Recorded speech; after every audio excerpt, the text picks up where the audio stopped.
If equipped, Parking Collision Avoidance Assist is designed to warn or assist the driver with braking if a collision is imminent during low-speed driving.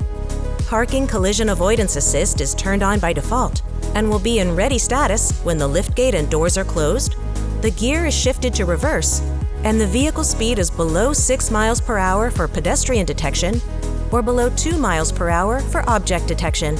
You can turn this system on or off by pressing and holding the parking safety button for over 2 seconds. You can also adjust the function by pressing Setup, Vehicle, Driver Assistance, Parking Safety, and then selecting or deselecting Rear Safety. This will then turn on or off the system that warns the driver and assists with braking when a rear collision with a pedestrian or object is imminent. You can also adjust the sensitivity by adjusting the warning timing. Press Setup, Vehicle, Driver Assistance, and then Warning Timing. From here, you can choose between standard timing and late timing. This system is set to standard from the factory. The warning alert volume can be adjusted by pressing Setup, Vehicle, Driver Assistance, and then Warning Methods.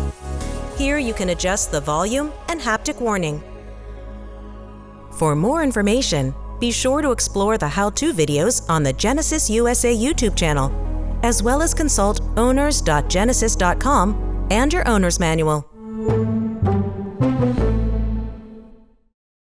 Thanks for watching. Subscribe to the Genesis USA YouTube channel for more great videos, and visit genesis.com for more info.